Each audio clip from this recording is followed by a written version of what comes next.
kumaliwa, sa bandang gitna ka ng guhit, saka tayo kakaliwa. Pero mag-slow down ka muna kasi siyempre yung truck, patatapusin muna natin yung mga trailer truck na yan. Kapag nakakita tayo mga ganyan truck na nagmamaneuver, patapusin natin, bigyan natin siya ng malaking maneuvering space.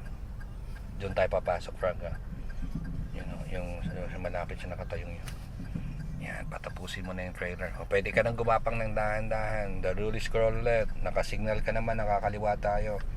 Kung saan lumabas yung pick up, doon din tayo papasok. Napunta ng kaliwa.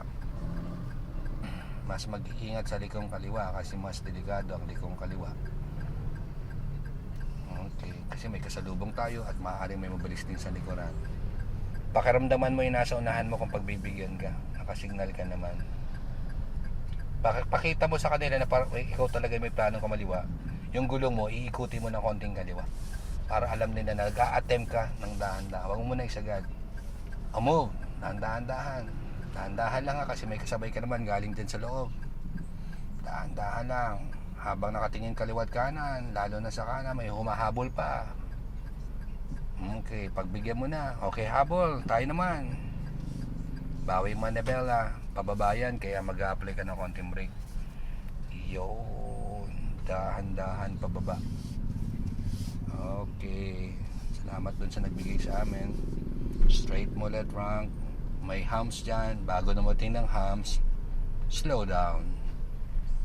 Hindi dapat bumibili sa hump. Dapat bumabagal bago dumating ng hump. Yan ay speed bump. Kaya naglalagay ng hump para pigilan yung takbo ng sasakyan kasi ayaw ng mga residensya dito na mabibilis ang dumadaan. Okay, ito ay residential area. Kung lilipat ang lab, signal light ng lab, silip naman sa mga salamin din, silipin din sa unahan kung pwede tayo lumipat kasi may nakaparada dito. Okay, and straight ulit. Ayun pa, isa pang hump. Bago dumating sa hump, bumagal bago dumating sa hump. Ito ay spillway. O ganyan ang spillway. Mababa yung kalsada. Pag tumaas yung tubig, nawawala yung kalsada. Natatakpa lang ng tubig. Hump, bumagal bago dumating sa hump. Apply na konting brake. Okay, signal light left. Pasok tayo dyan. Alright.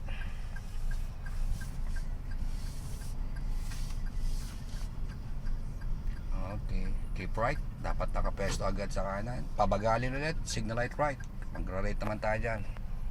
Maliliit na cornering to. To the right. Dagdagan kung kulang. Sagad mo pa para hindi abutin. Okay. Straight. Ibig sabihin ng tunog na yun, malapit na. Left ulit. Ang kotse ni Frank, napaka-sensitive. Advance mag-isip. Hindi pa sumasabit. Parang sa kanya, malapit nang sumabit. Humps ulit, bumagal bago dumating ng hump.